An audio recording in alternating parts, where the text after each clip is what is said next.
कहां गया पाकिस्तानी टीम का रोब कि कल के आए हुए बच्चे आंखें दिखाएंगे? भाई ये स्लेजिंग नहीं होती है, ये गुंडागर्दी है, ये बदतमीजी है जो कि मोहम्मद रिजवान के साथ लिटन दास ने किया है या बाकी उसके टीममेट्स ने किया है। उन्होंने अटैक बनाया हुआ है मोहम्मद रिजवान के ऊपर, किसी ना किसी तरीके से अटैक करना है, फिर चाहे वो जो मर्जी बैटर हो पाकिस्तान का, आपको चाहे उससे इख्तलाफ हो या ना हो वो एक अलग बात, लेकिन ये बदतमीजी है, ये स्लेजिंग बिल्कुल नहीं है कि मोहम्मद रिजवान विकेट पर खड़ा हुआ है, वहां पर सामने स्क्रीन के सामने बंदा आ जाता है, उसे वो हटाने के लिए अंपायर से कहता है कि भाई बंदा हटा दो, तो पीछे खड़ा हुआ लिटन दास कहता है कि चुप करके बैटिंग करो, क्या ड्रामे कर रहे हो?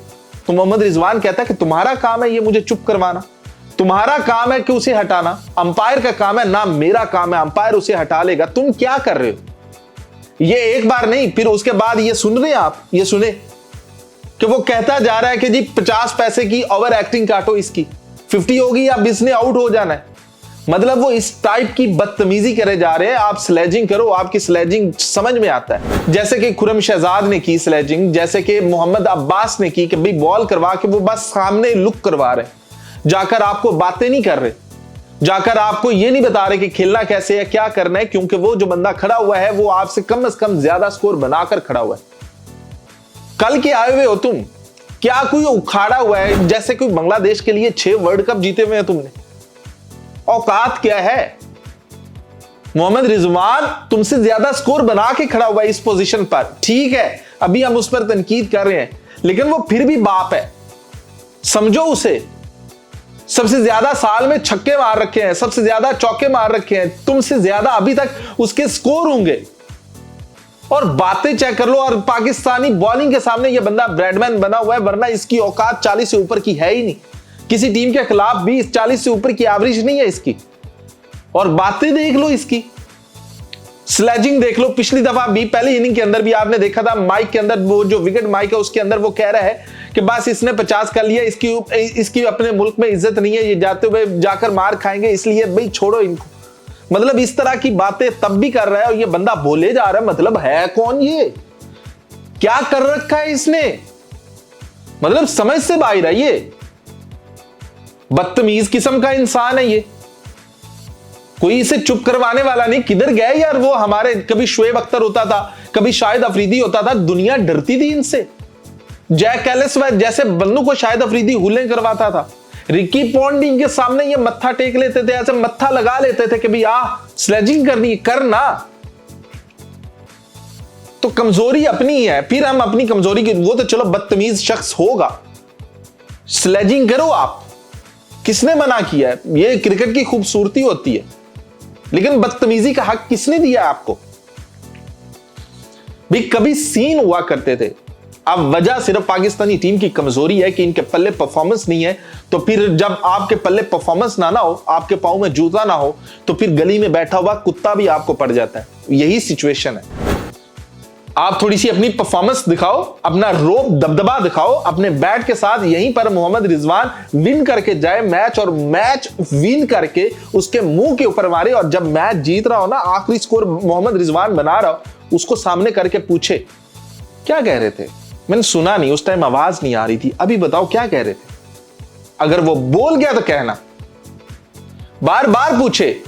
जब मैन ऑफ द मैच का अवार्ड लेकर मोहम्मद रिजवान आए तो उसके पास सीधा जाए, यार कुछ कह रहे थे, मुझे ना वहां शोर था, मुझे समझ नहीं आ रहा था क्या एक्टिंग कर रहे थे, क्या कुछ बोलो ना, स्वाद आता है, फिर पता चलता है, फिर ऐसे थोड़ी होता है। क्या हो तुम भाई, बार बार चीज ये समझ नहीं आ रही है कि ऐसे कैसे बदतमीजी यार। पाकिस्तानी है वो, पाकिस्तानी प्लेयर है वो, पाकिस्तान को रिप्रेजेंट कर रहा है, तुम्हारी खाला का बेटा नहीं है, तुम्हारी फुप्पो का लड़का नहीं है कि जिसके साथ तुम्हारा मजाक हो। पूरी दुनिया देख रही होती है, पूरा पाकिस्तान देख रहा है तुम्हारी ये वाली हरकतें।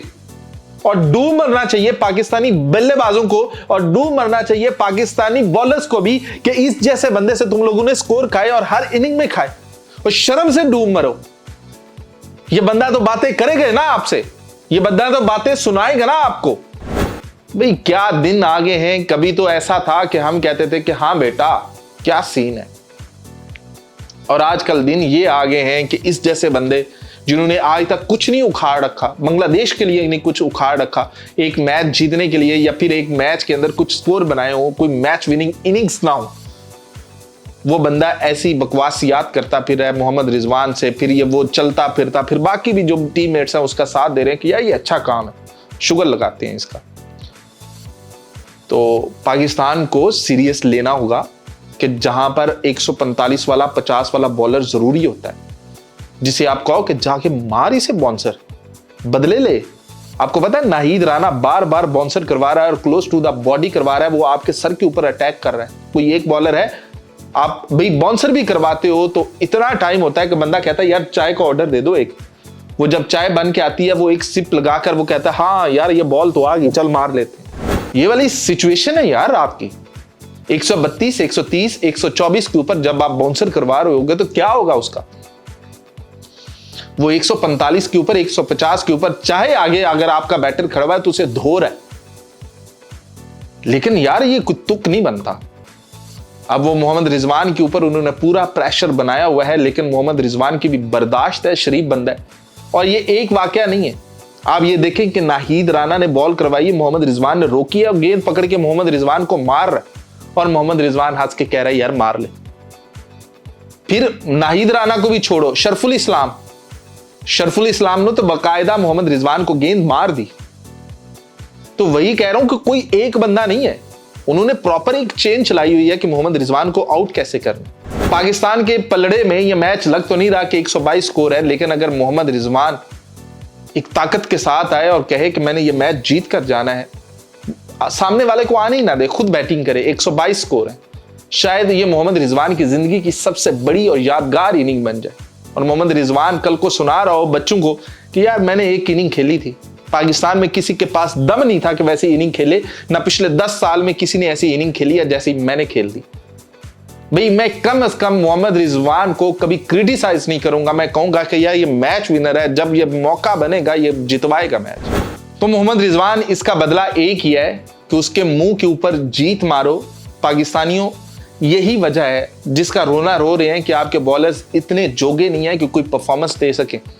अभी मैं आपको दिखाता हूं कि पाकिस्तानी बॉलर्स की रेपुटेशन पूरी दुनिया के अंदर क्या बन चुकी है, और फास्ट बॉलर्स तो पाकिस्तान के अंदर वैसे ही नापैद हो चुके हैं। भाई मरे हुए बॉलर है, आप आकिफ जावेद को ले आओ, कम से कम वो 145, 142 बॉल करवाता रहेगा। आप ले आओ उसे, मोहम्मद हसनैन को ले आओ, वो कुछ बॉल करवाता रहेगा। आप उसके बाद अली रजा को ले आओ, वो कुछ ना कुछ ऐसी बॉलिंग करवाता रहेगा। तो आपको फास्ट बॉलिंग की जरूरत होती है, जहां पर ऐसे वो कहते हैं ना कि मुंह फट हूं, उनको मुंह फाट जवाब देना पड़ता है, उनको साइलेंट करना पड़ता है, उनको अंडर प्रेशर करना पड़ता है। वरना ये भाई अपना तकिया कलाम बना लेंगे, यार पाकिस्तान का मैच है, यार तूने इस बंदे पर अटैक करना, मैंने इस पर करना, मैंने इस पर करना, मतलब वो आप पर अटैकिंग पोजीशन पर आ जाए। तो किसी को ये ना दिखाओ कि आपने नीचे बनियान फटी हुई पहनी है, बताओ कि भाई तुम लोग एक नवाब हो, बताओ उनको। तो अब देखते हैं कि मोहम्मद रिजवान इसको खत्म कैसे करता है, लेकिन जो उसने किया है वो भाई स्लेजिंग नहीं है, बदतमीजी है, यही बता रहा हूं।